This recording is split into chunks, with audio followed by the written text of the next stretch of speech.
Good morning, or depending when you're listening to this, good afternoon, good evening, or good night. My name's Ross, and I was always told I had a voice for radio, so I've made a podcast all about the Pokémon trading card game, and you're listening to PTCG Radio.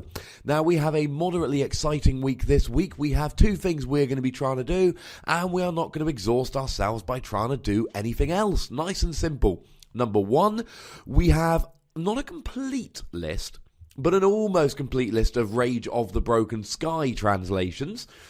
And yeah, I know we might not have all of them, but to be honest with you, any we don't have, we will, we'll go through next week. So it's really not the end of the world. And it might be that since I made my notes for this podcast, more have been revealed, and they have in fact, because I'm just looking and Crickettune's been revealed. He was one of my on the list as ones we don't know yet. So we're going to go through all these new bad boys, and then we are going to... there are more. There's a heap more as well. Sweet. So some of these are going to be interesting for me as we go through. Oh my god, there is a Slowpoke card that has 2 Ducklets and a Shelder behind it. More importantly, 2 Ducklets, one of whom's just waving and being like, what up? I'm a Ducklet. Love it. Although, as we previously discussed, Slowbro's interesting. He's got the one that's got the free colourless attack, and if you've got one prize card left, you win the game. And Slowking's got the awesome ability that allows you to flip a coin, and if heads, move one of your opponent's energy cards from their active Pokemon to one of their benched Pokemon. Either way, ladies and gentlemen, you're going to be using Archie's Ace in the Hole rather than evolving them manually. But anyway, we will get to all of this. Point is, we've got some new cards to have a chat about. And we've had another week of City Championships, so we're going to be using the lovely Charizard Lounge website to have a look through at the results of these City Championships and see what we can deduce. Now, I should make you aware of a few things, including follow me on Twitter at TheWassy. You can email me regarding anything Pokemon related at ptcgradio@hotmail.co.uk.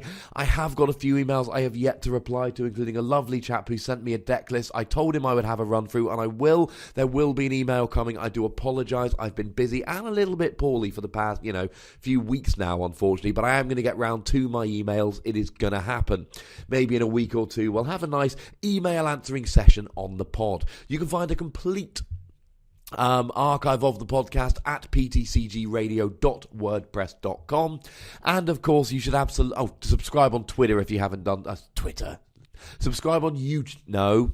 Do subscribe on YouTube. We'll get to that in a minute. Subscribe on iTunes if you haven't done so. That's how often I plug iTunes on here. Subscribe on iTunes, and if you want to give us a rating and a review on iTunes, would be nice. I would very much appreciate it.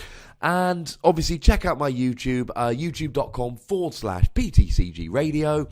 I would very much appreciate, going around looking at some videos. There's been, I need to do a top 10 cards from Breakthrough, and I need to do a deck breakdown of the Evil Tau deck, with which I made top 8 of regionals, not weekend gone, weekend before, and all of that. But to be honest, I have been having a really good listen, I suppose, to, good listen. Oh my goodness, ladies and gentlemen, my words are failing me today, but bear with me, it's going to get good. It's going to get, it's already good, hopefully. It's going to get even better.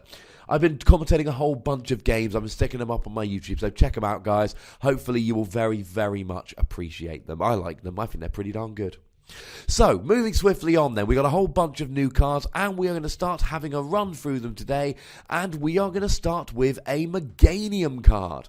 This is obviously a grass card. We're going through in order. Today we're only going to look at the cards we haven't previously looked at. So, there's been some good cards we've looked at, like the Slowbro, like the Slowking. We're not going to talk about them today. We've talked about them on previous podcasts. We'll go through all of them in one go when Breakpoint, as it's going to be called, is dropped in the US, UK, etc. So Meganium has an interesting ability, Overgrow. If this remaining Pokemon's HP is 50 or less, the attacks do 70 more damage. Now, it's got 150 HP, so if your opponent does between 100 and 140 damage, then you get to do 70 more damage. Now, it's only got one attack. For 2 grass and a colourless, 50 damage, and heal as much damage as you did. So, for instance, if you put a muscle band on, you hit for 70 damage, and you heal 70 damage. Or indeed, say your opponent does 120 damage, and you've got 30 HP left, for a grass colourless, you can then do 120 damage, 50 plus the 70 for the ability, and heal 120 damage while you do so. Quite frankly, ladies and gentlemen, it's overpriced. It's a stage 2. Now, it is a grass, so you can use Broken Vine Space to evolve all the way up to Meganium on turn 1, but it takes a lot of space in your deck. It involves free energy cards.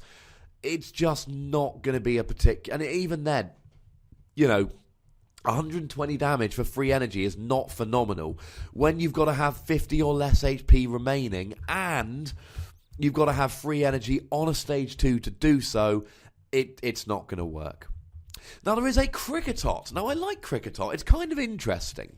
Now, going with the Broken Vine Space, that's the card which is actually called Forest of Giant Plants, which allows you to evolve your grass Pokemon whenever you darn well feel like it. For 1 grass energy, you can use the attack Bug Sense, or Bug's Sense, I should say. Think of Bug's Life, but instead of life, it's a sense.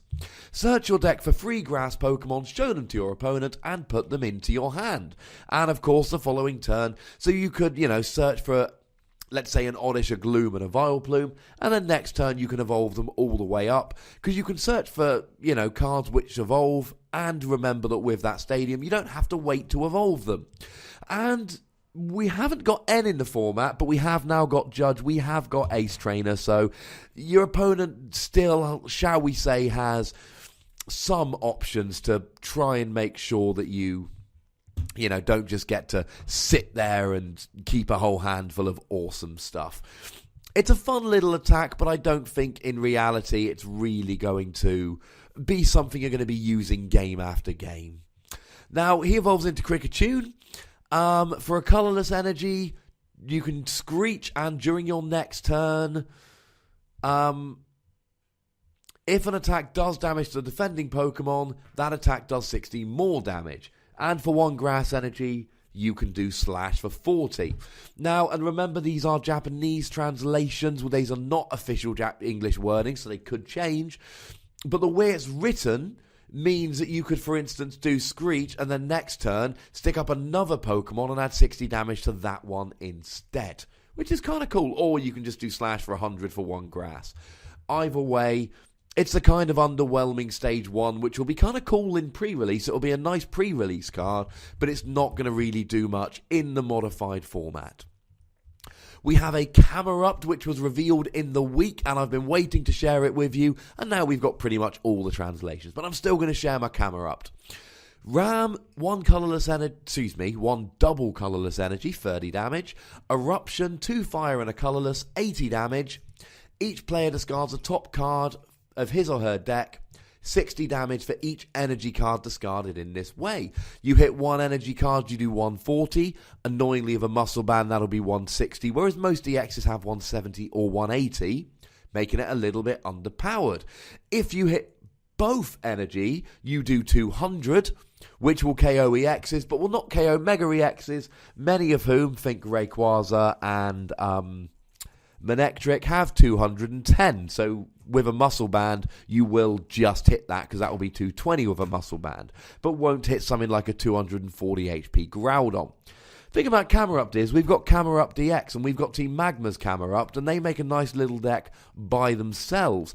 If you're trying to add in, and remember that Team Magma's Camerupt evolves from Team Magma's Numel, not from regular Numel, so you would have to have kind of another stage 1 line just to have more Camerupt. It's not a terrible card, but it's not as good an attacker as Camerupt EX, and it's not as useful in terms of support as Team Magma's Camerupt. Doesn't mean it won't see play, doesn't mean it won't be useful, but it's underwhelming for the time being. Heatmore for 1 energy can do 20 damage, 1 fire energy. If it's got a tool attached, it does 20 more damage. So a Muscle Band will actually be 60 for 1 energy on a basic. That is not terrible. You can do 70 for a fire and a double colourless, but why anyone would ever do that attack, I have no idea whatsoever. It's a lot of energy to put on a 100 HP basic. Pretty good against grass decks. Against grass decks, you can be doing 120, or steel, anything that's weak to fire. You can be doing 120 for 1 energy on, on a basic. And against stuff like, for instance, that'll KO a Vespiquen in one hit. And there's a lot of 60 HP basics around. Think Pikachu, Eevee, Zubat, etc. All of those would die to a 1 energy and a Muscle Band Heatmor. If it was colorless energy, this would be really, really good as a general 1 energy attacker. As it is, he's not terrible, and I think certainly is a potential one-of in a lot of fire decks. He is a really good attacker, and most fire decks, because of things like Blacksmith and Houndoom, getting energy on from the discard so easily, a lot of fire Pokemon tend to have higher energy costs. Camerupt had a double colorless or 2 fire and a colourless. So Heatmor does give a nice, efficient attacker, but he's not amazing. I like him, but he's not amazing.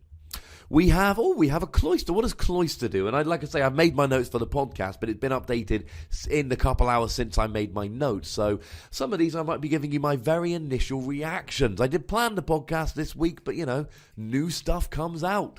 So Cloyster, 100 HP water Pokemon. He evolves from Shelder, who can be seen behind Slowpoke in that card, but, just gets overshadowed by a pair of Ducklets. For a water energy, 10 damage. If this Pokemon evolved from Shelder during this turn, the opponent's active Pokemon is now paralyzed. Automatic paralysis is awesome. 10 damage is not particularly good. Plus, we don't have... in Expanded, you've got Devolution Spray, which you can use to unevolve him. But remember, we've got AZ and Cassius. Cassius would shuffle Shelder and Cloyster and Water Energy into your deck, whereas AZ would allow you to pick up Shelder and Cloyster and discard the Water Energy. Or you can use stuff like Super Scoop Up or an Expanded Scoop Up Cyclone. I.e., there are ways to pick him up. So you can have, Shelder on the bench, Cloyster in the active, do 10 damage with paralysis, hopefully 30 with a muscle band. Or, other ways like, laser and Expanded, for instance, to try and add energy. Or even bats or something like that.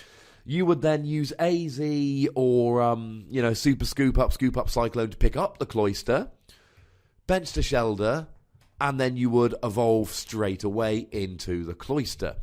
It's not amazing because it doesn't do enough damage. If this was something like 40 damage, we could be talking something lovely here.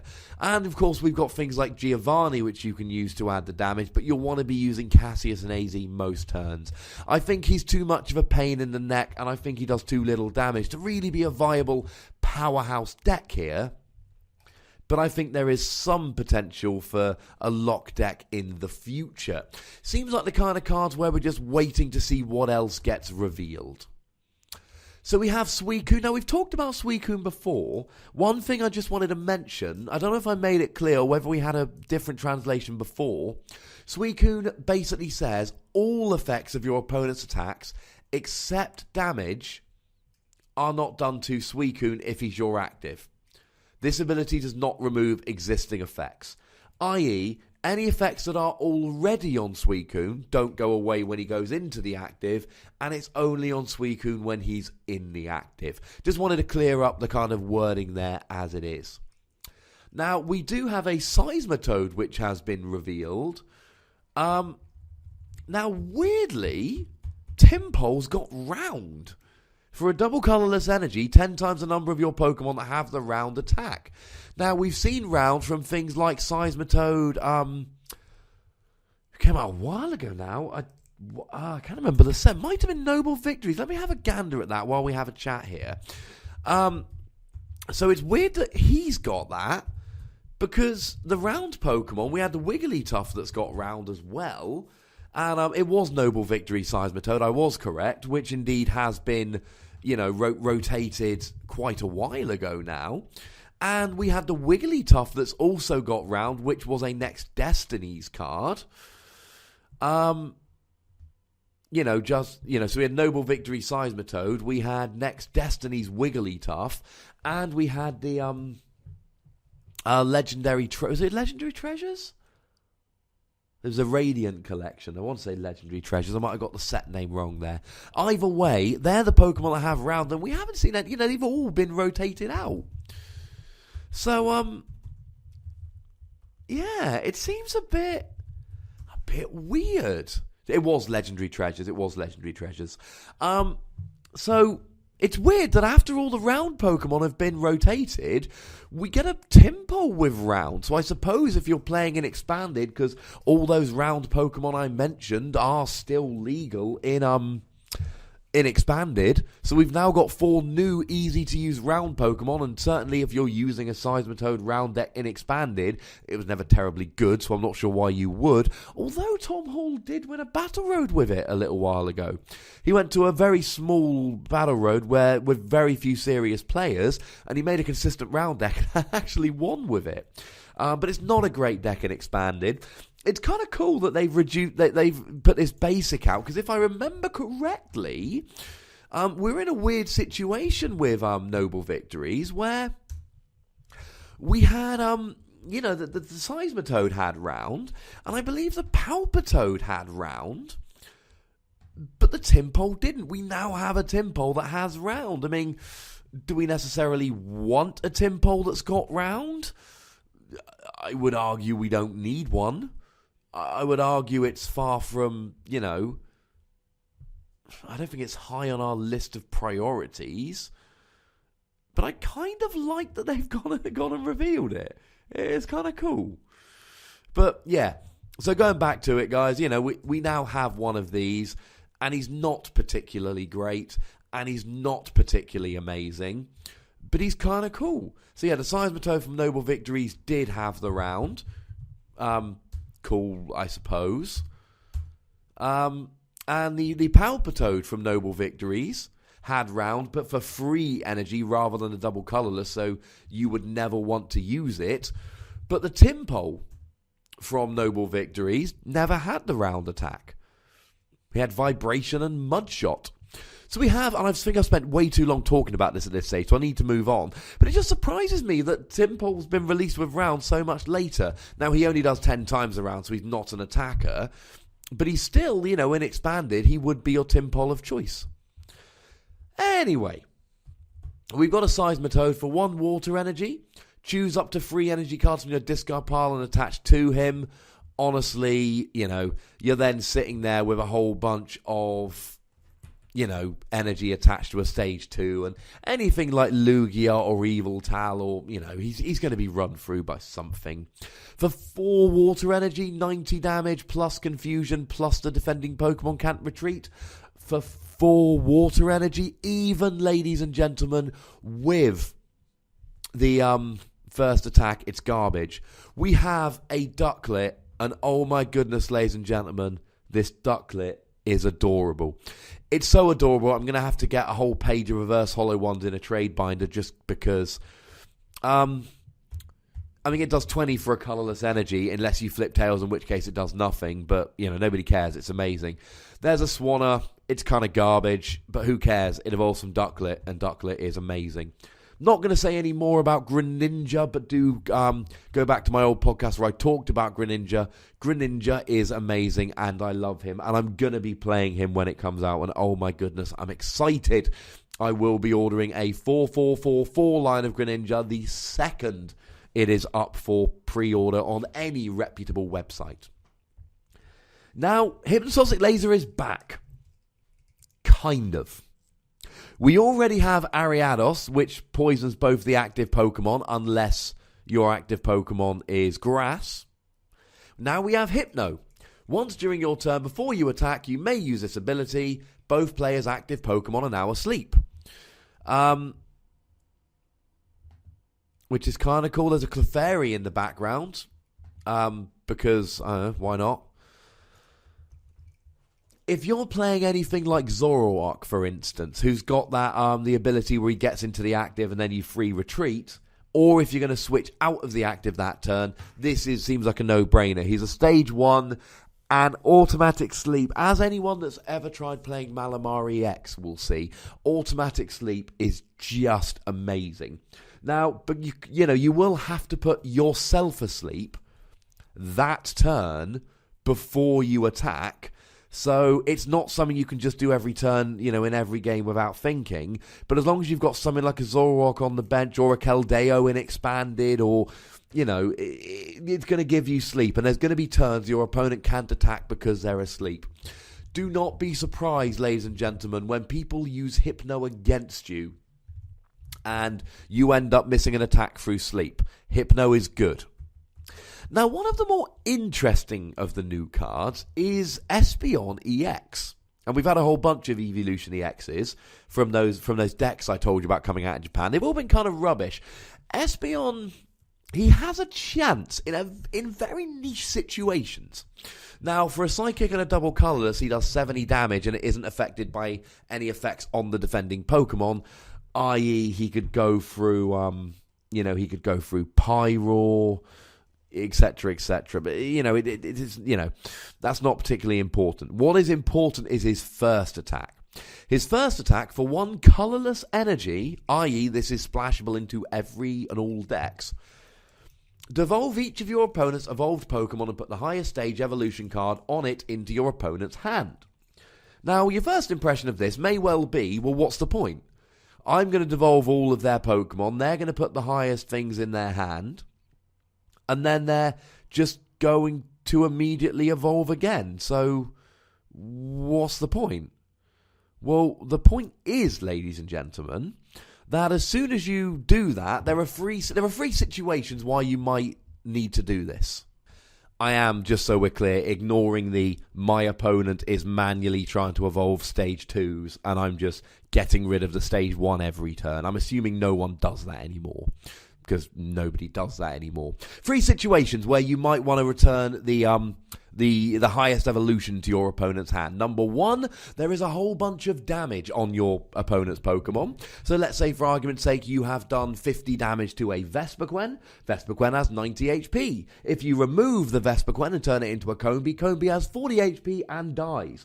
So if you're playing some kind of spread deck, maybe Bats, Greninja, something along those lines, you can use Espeon to devolve your opponent's Pokemon, and then they die because they have too much damage on.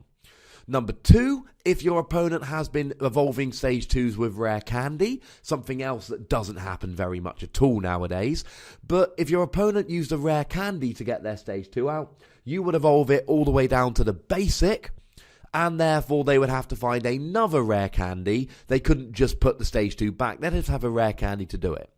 But the main use I can think of for this Espeon EX is in Expanded.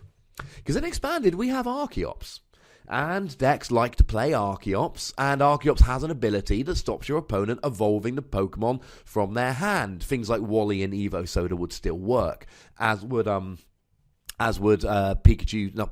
Eevee's ability, where you attach an energy and then get to evolve using the ability. So those things will be on the table, but you can't evolve from your hand. So if you were playing a deck with Archeops, maybe you put one Espeon EX into your deck, and then if your opponent evolves before you get the Archeops out, then you get the Archeops out, then you use Espeon EX to knock your opponent down to the basic, and then they can't evolve again. So maybe, and we'll talk about this later, but in Expanded, the big deck is Vespiquen Flareon. So maybe you get an Archeops out, and then you bring out one Espeon EX, put them all down to Pikachus and Combees, and then your opponent would have to play a Hex Maniac to turn off Archeops' ability just to get some evolutions going. And you could essentially get rid of all of their attackers in this manner. There is a Drapion, which is just garbage. 2 Psychic and a Colorless, 70 damage and poison. 3 Psychic and a Colorless, 130 damage. Both overpriced, both not good. Don't worry your pretty little heads about it. There's a whole bunch of other cards, obviously, that we have seen before. As a quick side note, I told you that Clefairy was in the back of Hypno's card. There is a Hypno in the back of the Clefairy card. Although there isn't a Slowpoke in the back of the Ducklet card. So, not huge consistency, but I like that they're I kind of like when there's pictures there. In the same way the Sudowoodo card, now we won't be talking about that because we talked about him in a previous podcast, but he's just standing there in amongst a group of Trevenant, which is kind of cool. Speaking of Trevenant, look at that. Look at that that change. Look at the transition. Beautiful, I think we'll all agree. Now, Trevenant's really interesting. Trevenant is a stage 1, but remember that Phantump has Ascension, which allows you to search your deck for Trevenant and put it on Phantump to evolve it. And we've got the X and Y Trevenant, which blocks trainer cards still in the format. This one has an ability. If he's active, your opponent's basic Pokemon's attacks cost 1 colourless more. So Lucario would need a fighting and a colourless to do an attack. A Crobat would need a double colourless in order to snipe for 30. Giratina would need 3 colourless and 2 coloured energy in order to get the attack off. And the attack for a Psychic and a double colourless, or if there is a Dimension Valley in play, just a Psychic and a colourless, 70 damage plus 10 more for each energy attached to your opponent's active Pokemon. Now, I know that the Mega Mewtwo, the Psychic one that does more damage for the amount of energy attached to him, I know, or to both Pokemon in fact, I know it's not seeing a huge amount of play, but it's seen a little bit of play. We mentioned it last week. It's had a couple of top cuts. So, this would be a fun little counter to that. But even more fun than that, we have a Trevenant Break. Now, 160 HP for essentially a Stage 2 is pretty good. And remember that all of these breaks add an attack or an ability. This one adds an attack. Psychic and a colourless, or just a Psychic if you've got a Dimension Valley in play. Remember, Dimension Valley is a stadium which lowers the attack cost of all Psychic Pokemon by 1 colourless energy. 3 damage counters on each of your opponent's Pokemon. Now, I'm not saying that, you're going to be able to sit there and use that 6 times and KO all of your opponent's EXs, but I'm saying there will certainly be times that will be very useful. And it is placing damage counters, not doing damage, so putting something like a Mr. Mime on your bench to block bench damage would not get rid of this. That would not stop it. I quite like Trevenant Break, and bearing in mind, if you get the Phantump on, you say you're going second, you got Phantump on turn 1, you use Ascension to get your Trevenant, and then turn 2, you can stick him straight up again. Now, Eviltail's seen a bit of a resurgence in Standard and in Expanded. That means that the Darkness weakness is a bit of a pain, but it's still pretty gosh darn cool. Now, vying for my favourite card in the set is a card I saw this morning with really quite awesome artwork. There is a Garchomp. He's a fighting Pokemon, he's got 130 HP. He's a Stage 2, but remember, fighting Pokemon, we have to remember Maxie's Hidden Ball Trick, which, due to the presence of both Computer Search and Jirachi EX, is a combination which is far easier to use in Expanded than it is in Standard. This allows you to put Garchomp on the bench as a basic, or as if he were a basic, he still technically counts as a Stage 2, so things like the Empoleon won't do 20 more damage, he is technically a Stage 2. But you get to put him straight onto your bench. And, you play that supporter if it's the only card in your hand, and you also draw 5 cards. And he's got 2 really good attacks. For 1 fighting energy, 60 damage, choose 1 energy card in your discard pile, and attach it to one of your Pokemon. 60 damage, plus you get to attach to the bench. And it's a fighting Pokemon. So if that's a strong energy, that's 80 damage. Muscle Band, 100 damage. Fighting Stadium, 120 damage. You can, and you're going to need a bit of a combo to pull it off, I will admit. But you could be doing 120 damage on turn 1. While attaching an energy to your bench Pokemon. It's like Landorus, but you're doing 60 damage, not 20 as your base. And it's got a really good second attack as well. I love this Garchomp.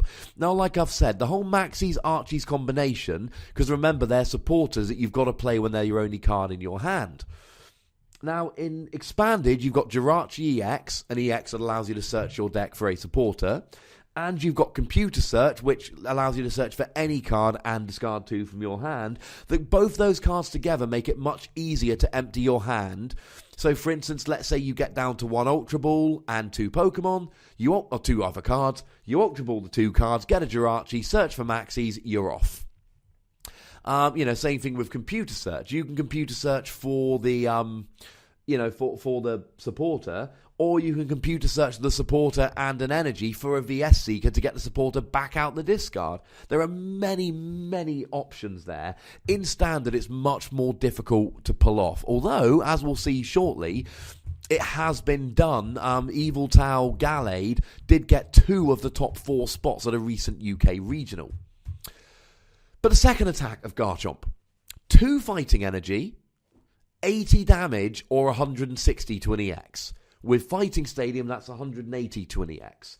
With Muscle Band, that's 200 to an EX. With Strong Energy, that is 220 or 240 to an EX. That's major damage for 2 energy on a Pokemon that you can get at as if it was a basic.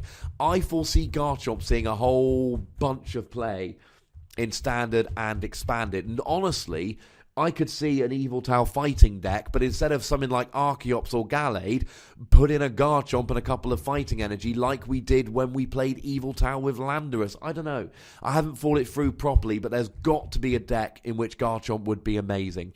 Garchomp is one of my very favourite cards in the set, and that's why he gets a little bit more time.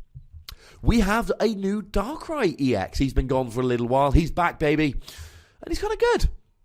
For a double colourless energy, 20 damage plus 20 more for each Dark attached to all of your Pokemon, he's a one-of in every expanded Evil Tau deck. These expanded decks with Evil Tau, you try and get a whole bunch of energy out, and you use Dark Patch, and you use Baby Evil Tau, and you attack with Evil Tau EX and Darkrai EX, because Evil Tau does a lot of damage when you've got energy. But let's say you can get 6 basic Dark out midway through the game. That's 140 damage for a double colourless. Oh yeah, and he's got a different weakness to Evil Tau. And when Darkrai gets KO'd, you only lose the double colourless. You don't lose the dark energy that's attached to all of your bench Pokemon. Another nice little combination you could use here would be with Malamar EX, which is it is still legal in Standard. Malamar EX, I referenced him earlier. He's got a fun little ability where every time you attach an energy, your opponent's active Pokemon automatically goes to sleep. Well, if you're attacking with Darkrai for 1 double colourless energy, you can essentially put your energy attachments anywhere. Like, for instance, Malamar. Oh, by the way, you know how I've been talking about putting him asleep with Malamar? That leads me nicely into Darkrai's second attack, Dark Head. Dark and double colourless, 80 damage. If your opponent's active Pokemon is asleep, this attack does 80 more damage. Yeah, that's right, ladies and gentlemen. You can attach an energy to your benched Malamar, put them to sleep, then do 160, 180 with a muscle band, and you've still got the energy on Malamar, so if your opponent knocks out Darkrai, Malamar can come out and start swinging for some big damage. Now, obviously, you can use Hypno. Problem with Hypno is you're going to need something to get the Darkrai out of the active and then back into the active. I really, really, really like this Darkrai. I really like it. Maybe I'm overcompensating, because if you go back through the archive and find the one where I talked about Dark Explorers for the first time, the podcast, I was not a big fan of Dark Explorers Darkrai EX. Now, I was proven very, very wrong. What I didn't say was that I would cosplay as Darkrai at Nationals if I was wrong. Like my friend said about Hexmaniac, I will do my very best to tweet pictures of my friend dressed as Hexmaniac at Nationals. He has conceded that Hex is a playable card. He was not a fan. He made a bold claim. And my life lesson from today's podcast. One-way bets, if this happens, I'll do this unpleasant thing. Why? Why would you make a one-way bet? What would be much better is, if I'm right, you have to do this unpleasant thing, but if I'm wrong, I'll do this unpleasant thing. That's how bets should work, people. Darkrai EX, it's so good. So good. Pangoro. He's a dark Pokemon. He's a stage 1. He evolves from Pancham. He's not particularly good. 10 damage for a dark energy. Switch to one of your bench. And next turn, the defending Pokemon's attacks do 60 less damage. So you do 10, switch to your new active, and your new active, as long as your opponent doesn't switch their active, will take 60 less damage next turn. or for free dark energy, 90 damage, and it's not affected by resistance. Because, so many Pokemon resist dark. Now, to be fair, we've got the whole, we've got all the evolutions, which, will change his typing and all that. So that would also change resistance. But that's not the point. Point is, he sucks. We don't like him. He's not good. Move on. There's a Clefable, 30 damage, and gives you immunity from all effects of attacks, including damage, by Dragon Pokemon next turn. So, Giratina can't kill it? Seems weird. For a fairy, double colourless, 50 damage, flip a coin, if heads it does 80. To be fair, if you're playing against a Darkrai deck, Clefable would be a Giratina deck. Clefable would be a nice little counter, but do you really want to put a 1-1 line in just in case? There's a Dragalge for 1 Psychic Energy. It's a Stage 1 Dragon. Defending Pokemon is poisoned, 4 damage counters instead of 1 between turns, or in Expanded with a Burbank City Gym, 7. Not bad for a Stage 1. Don't forget we have Wally and he attacks for 1 energy, so you can have Skrelp out and then immediately evolve with Wally and do this on turn 1. Heck, you could even, combine it with something like a Hypno. And for a Water Psychic, 60 damage, discard the top card of your deck. Meh, it's not particularly good. And the only other Pokemon we haven't talked about, Purugly. 20 damage for a double colourless, free colourless, 40 damage. If heads it does 80, if tails they're paralysed. It's not particularly good. 80 damage for free energy isn't great. Paralysis is alright, but, to be honest, there are other Pokemon that paralyse, so use one of them.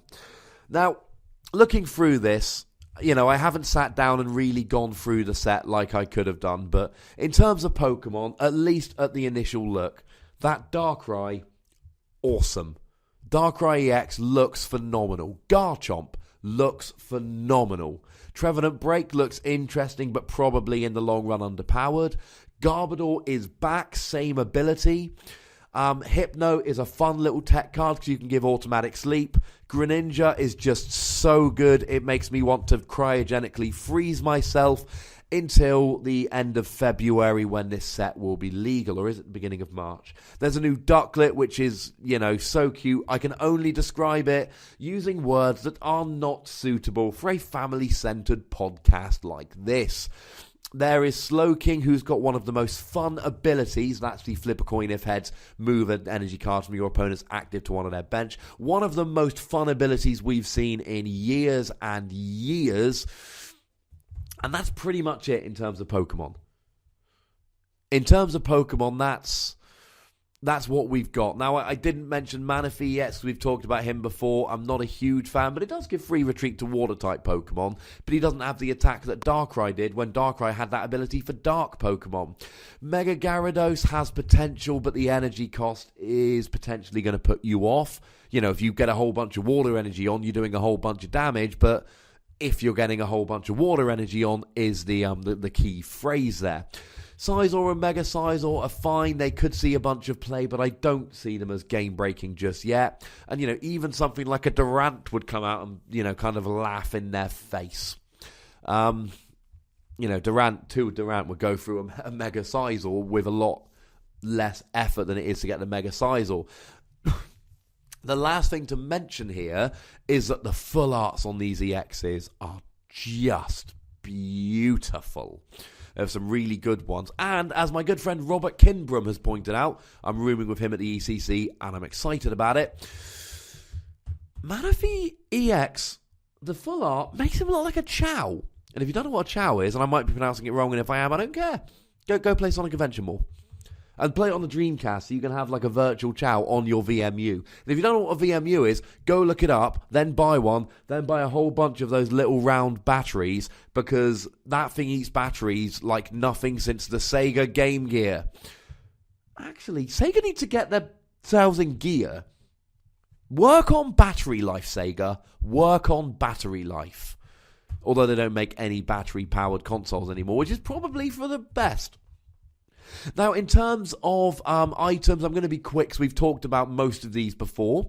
There is the water energy, splash energy, where if your Pokemon gets knocked out, you get to return that Pokemon to your hand, like an AZ essentially, but discard everything else.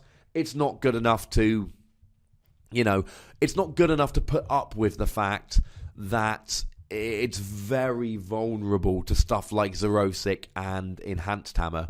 Might be useful in Greninja just because you only need one energy anyway, so maybe if he's about to get KO'd, you put a splash energy on, and then if you get KO'd, you get to have the break back so you can break evolve the following turn.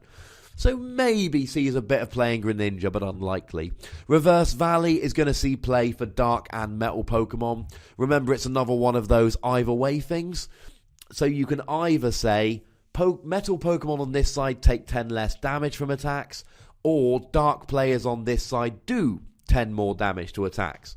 Of course, if you're playing a Dark deck against a Metal, it will essentially say, this card does nothing, because it will both add and take away. Hey-ho. We got Spirit Links for Gyarados and Scizor, as you would expect. We've got Max Elixir, which I really like and will combo very nicely with Gallade.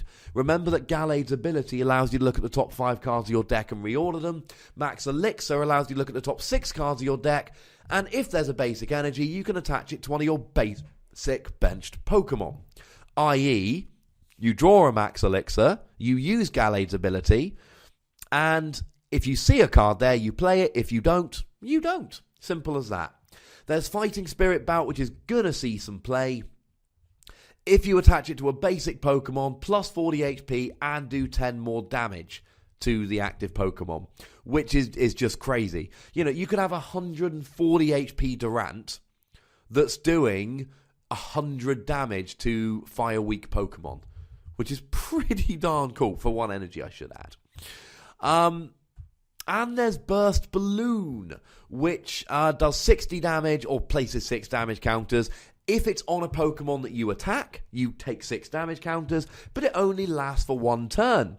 One of my podcast listeners the other day, I can't remember, I'm afraid, do tweet in, I'll give you credit next week, but gave a really, really good idea of Swampert.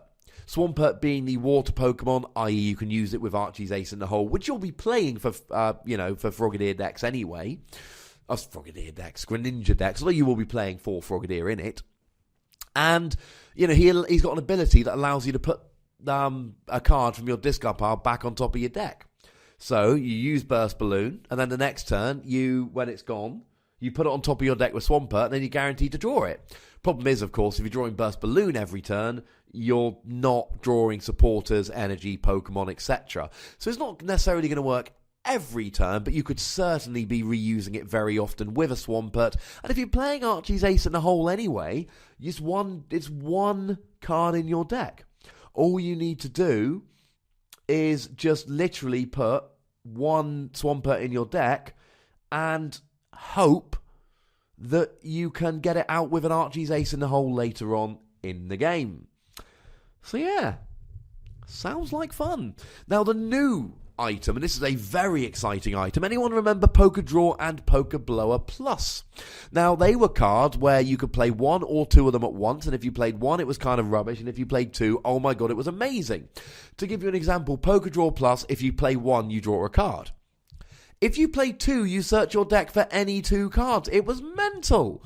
I played that in my Speed Donphan deck. It was amazing. Time Puzzle is like this, and just don't play it as a one-of unless you are desperate. You play 4, and you keep one in your hand, hoping you draw the other one. If you play one, look at the top 3 cards and put them back in any order you like. Useful if you're having a supporter drought. If you played 2, choose 2 cards from your discard pile and put them into your hand.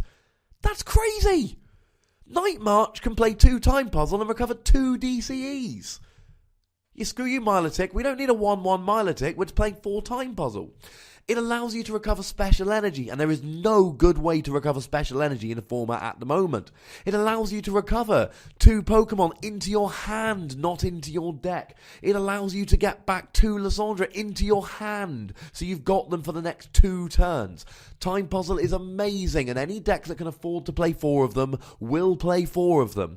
But when you're playing, ladies and gentlemen, and I'm going to see this when I'm commentating videos, and it's going to drive me crazy. People are going to play Time Puzzle so they can shame in for 1 more card. No. You do not Time Puzzle unless you are desperate. I.e., I have absolutely nothing in my hand except a Time Puzzle and a couple unplayable cards. I will play this 1 Time Puzzle to see if I can get a supporter next turn rather than having to wait 2 or 3 turns. It's the only time you play it. You keep it. It's like Pokédraw Plus. You don't play it to draw a card unless you are desperate. I need an energy to get a KO. The only way of drawing cards is play my 1 Pokédraw Plus. Otherwise, you keep it in your hand. And Pokédraw Plus was when we had Uxie. Same ability as Shaman, but you drew to 7, not to 6. And, you know, you wouldn't play Pokédraw Plus to empty out your hand a little bit. It really was just a case of you keep it in your hand. Okay. I'm glad we've got that sorted out. And that's pretty much... Oh, no, there's 2 supporters. Man, this is going to be a bit of a long podcast today, but as I've said before, anytime I apologise, people just tweet me saying, don't apologise, we like them long. Tee-hee-hee. Delinquent! By the way, the remotely, ever so slightly, potentially innuendo-ish joke there was a nice setup for Delinquent. Hopefully you saw what I did there. This card's going to annoy some people, ladies and gentlemen. It's a supporter. Discard a stadium in play. Now that can be annoying for your opponent. Discarding Night March's Dimension Valley. Pain in the neck. Discarding Lucario's Fighting Stadium. Inconvenient. Discarding Manectric's Rough Seas. Annoying. If you do, your opponent chooses 3 cards from his or her hand and discards them.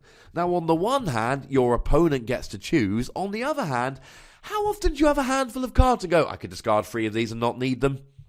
Never.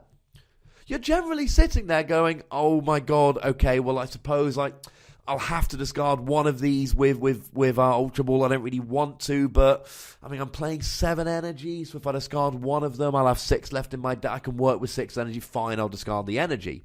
You know, you see this in some games, you know, well, quite a few games that I've recorded and put on my YouTube channel, youtube.com/PTCGRadio. People sit there and they agonise over which card they're going to discard, because you don't want to discard cards from your hand a lot of the time. Now, obviously, if you play it against a Vespiquen deck, they're going to love being able to discard those Pokemon. Sometimes you'll play it against a person who's got a handful of cards they don't want and a Shaman, and they'll discard the cards and draw more with Shaman. It will backfire occasionally, although to be honest, if you're paying attention, it should never backfire. Very rarely, because you'll generally know if your opponent wants to... You should, most of the time, know if your opponent wants a lower hand or not, just by looking at the last few turns. Point here is, it's an incredibly annoying card. Psychic's Mind Reading, I'm not a huge fan. Your opponent reveals his or her hand, just to give you a bit of information, that's it. But then you discard as many cards from your hand as you like and draw that many cards. Now, this could be really useful in a deck like Vespiquen. I've got 4 Pokemon in hand. I'm going to discard all these to fuel Vespiquen's B-Revenge attack. 20 damage plus 10 for each Pokemon in your discard pile. And then I get to draw cards as well. But this strikes me like Caitlyn, who was in the Radiant collection back in Legendary Treasures. No, it wasn't. No, I'm lying to you. That wasn't where Caitlyn came from. But essentially, Caitlyn it was in Plasma Blast. I lied to you. And what Caitlyn did was it allowed you to put as many cards as you like on the bottom of your deck, and then draw a card for each card you put on the bottom. Sounded great in theory, and everyone's saying, well, you know, it's going to be really useful in, in Stage 2 decks. Get rid of cards you don't want, try and draw into that rare candy, blah, blah, blah. You get to keep the Stage 2 in your hand and all that, and it really wasn't, because it doesn't give you much of a card advantage. Now, this one does give you a bit of a card advantage, but the reality is, as we just discussed with Delinquent, how often are you really going to want to discard a whole bunch of cards from your hand? Yeah. And that is the cards we've got. Now, I don't want to get too deep into the last regional. People are more worried about the city results for the time being. So the latest UK regional, let's make it very, very quick. We'll just run through the top 8. Congratulations to the people who lost in top 4.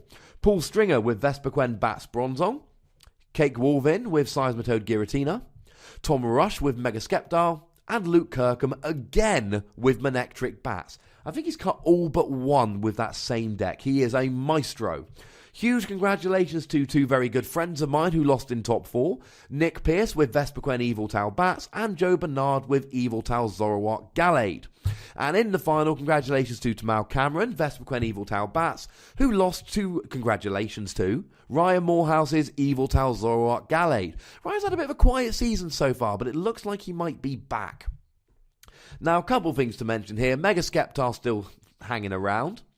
Night March completely dropped off the face of the earth. Everyone in the UK at the moment is either playing Night March or Night March Hate. Apparently there was very, very few Night March at this tournament. Lot of Eviltal, which goes through Night March.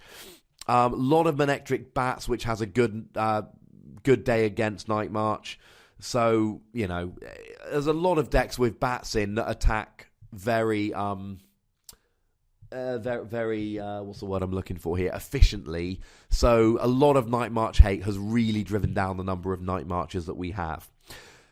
But the other thing is, two other things. Firstly, Gallade, it saw a bit of use. 2 people took it to top 4. Ryan won with it. Joe got 3rd. That's now 4 out of 5 regionals Joe's made top 8, which is ludicrous. And, you know, clearly one of the best players in the UK this season, and I don't think you can argue with that with a straight face. Do want to point out that the only tournament he played me is the only tournament he didn't top cut. Of course, I was also playing his exact 60-card list that he gave me. When you're done checking out PTCG Radio on YouTube, go and check out Omnipoke, Omnipoke. It's run by Joe and another lovely chap called Jack. They are very good players. It is a very good channel. Check out PTCG Radio first. If you've got limited time, go to PTCG Radio. But if you've got a bit of Pokemon time left, go check out Omnipoke. You know I don't just sit here and plug every YouTube channel every week. I plug the good ones. Omnipoke's a good one. And you might be thinking, yeah, but you're plugging Omnipoke because Joe's your friend. Yes. But, you know, he's my friend for the same reason he does a good channel. He's an interesting, nice chap who knows lots about Pokemon and has a good sense of humour. Which means that he would both be my friend and run a good YouTube channel. Go check it out. And Joe, if you're not listening to this, it's the last plug you're ever going to get. If you are listening to this, hey Joe! And the other thing to mention, other than Gallade coming out, is that Eviltal's, the Eviltal base decks, with especially with Vespiquen, they're coming back. I made it too good too soon. 2 of them made top 4. In fact, Eviltal was all of the top 4. 2 Gallade Zoroark, 2 Bats Vespiquen. I shouldn't have come up with Eviltal Vespiquen, and I shouldn't have told so many people, and I shouldn't have let me and Joe do well with it, because that was my little deck. I made it because I hate mirror matches, and everyone was playing Seismitoad Giratina and Night March. So I was like, yeah, let's make a little counter deck. And I explained a couple of weeks ago how I went about the process of it. So go back and listen to that if you haven't done so. But now it's everywhere, and now I'm trying to think of a deck which counts as a deck that I made, because there's too many mirror matches. But that's how it goes. But let's go and have a look at cities before we get out of here today.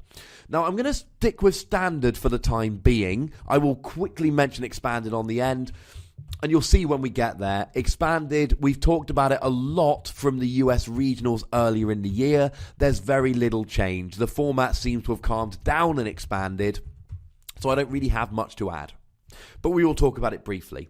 So in week 2, what did we see? Well, we saw tiny amounts of success for Mega Skeptile, Gengar, Dragons, think Tyrantrum, Bronzong, there would have been a bit of Giratina in there as well. Lucario Crobat, Manectric Crobat, and Mega Manectric. But we have a clear top 2 decks. Night March, now you'll remember that in week 1, Night March didn't do very well. In week 1, Night March was basically completely off the radar.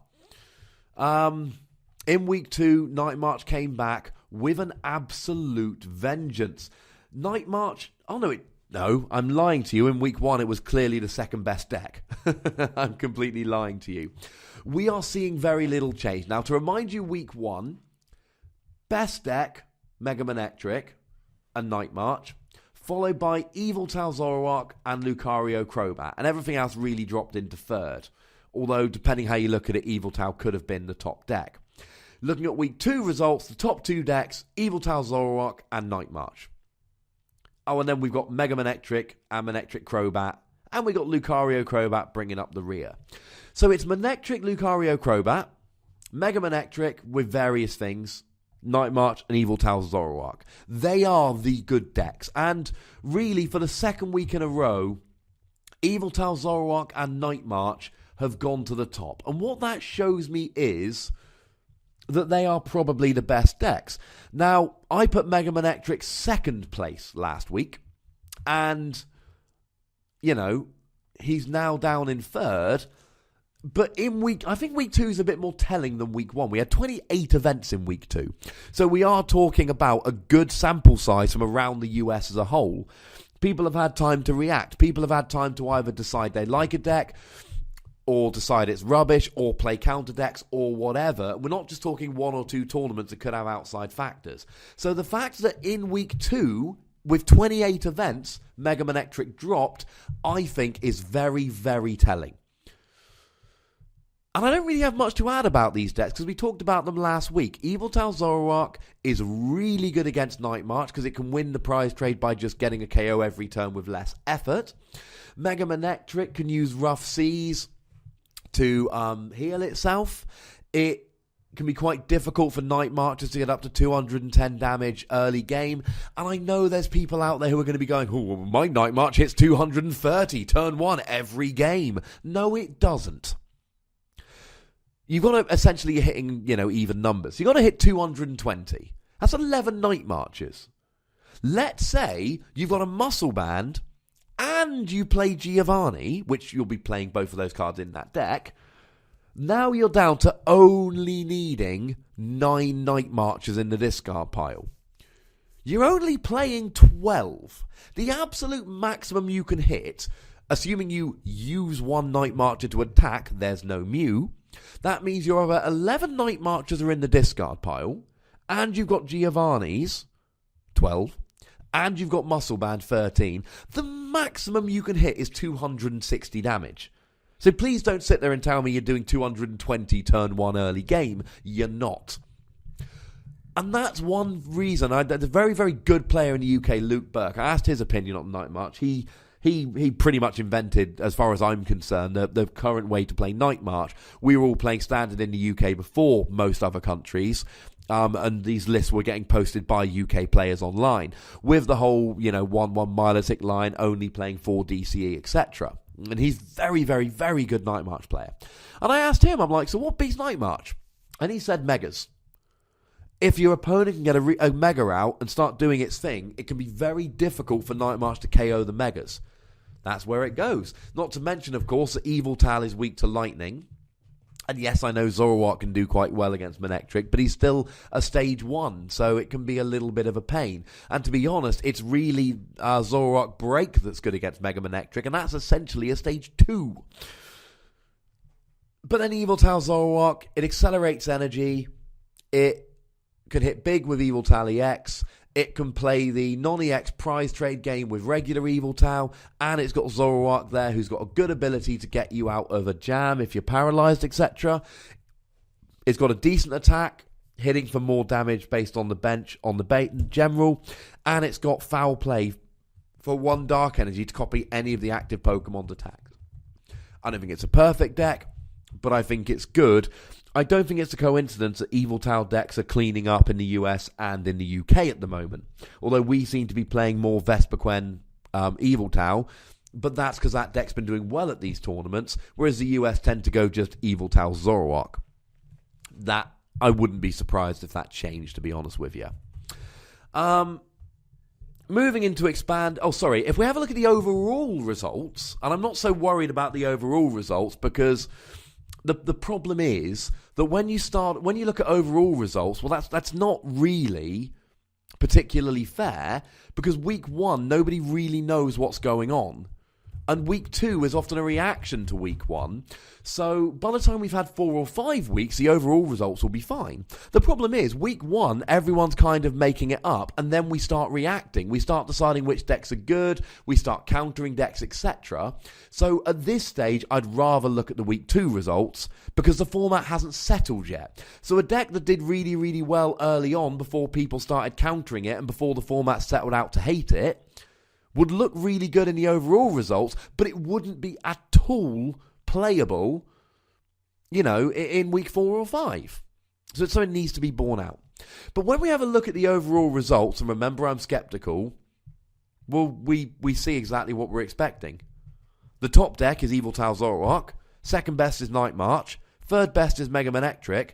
Bringing up the rear, we've got Lucario Crobat or Manectric Crobat. They seem pretty much as good as each other. They're very similar decks at the end of the day. EXs that hit decent damage for low energy, combined with bats to try and win the prize trade. Simple as. And then below that, you've got Dragons, Bronzong, Gengar, Vespiquen, Raichu Crobat, Mega Sceptile, Mega Mewtwo, Aromatisse, but really none of them are particularly good. Now, one of the things I really like that the Charizard Lounge has done is they've actually gone and put the total championship points awarded. So you can see that Evil Tal Zoroark has got 1,330 championship points, Night March has 1,130, Mega Manectric has 960, and weirdly, Dragon's Bronzong actually jumps ahead of Manectric Crobat. But we've got Lucario Crobat 480, Dragon Bronzong 440, Manectric Crobat 420. So Standard is starting to shake out a little bit. But remember, we've only had 2 weeks of cities. Next week could be completely different. But as it stands at the moment in Standard, your top 2 decks are Evil Tal Zoroark and Night March. Then you've got Mega Manectric. Then you've got Lucario or Manectric with bats. They are the 5 decks to watch. There are others, but they're the 5 decks when you're planning your tournament. They're the 5 you really want to be looking out for. In Expanded, I'm going to be quick because, the top 5 decks are Vespiquen Flareon, Seismitoad Giratina, Blastoise, Night March, and Evil Tal. Well, yeah. They're the best decks. I mean, yeah, they were the best decks last time we looked at Expanded. Oh, and Seismitoad Crobat's viable, and Dragon's Bronzong's viable, and Mega Rayquaza's okay. Well, yeah. Anyone surprised? This is how it happens. Weirdly, Sableye Garbodor has won one of the 21 Expanded tournaments and not seen any other top 4s. Little bit weird. Primal Groudon's had 1 top 4. Glalie had 1 top 4. But really, in Expanded, it's the same 5 decks we had last time. Vespiquen Flareon, Seismitoad Giratina, Blastoise, Night March, Evil Tal. Well, yay. I mean, could have seen that coming, maybe? Sorry. And that, ladies and gentlemen, is what you need to know about cities and what you need to know about Rage of the Broken Sky. I will be back next week. We will be talking about more cities results and more fun things Pokemon. Make sure you've subscribed on iTunes. And if you listen on iTunes, if you would be so kind as to just give us a quick review, 5 stars, yeah, sweet. And maybe, even a little comment, a proper review like that, a rating, I think I was supposed to say a minute ago. Quick rating, quick review on iTunes. Make sure you subscribe on iTunes. Go subscribe on YouTube if you haven't already. We're up to 1839. We're getting close to 2,000. If you haven't subscribed on YouTube yet, you let me down, but I'll forgive you if you go and subscribe. And of course, check out the archive at ptcgradio.wordpress.com if you want to know more. Try and get to some emails next week if we can. I think that would be a fun thing to do. I'm going to go away and record another game with full commentary. You can have that soon. Until then, thank you very much for listening. Look after yourselves till next week. My name is Ross, and you've been listening to PTCG Radio.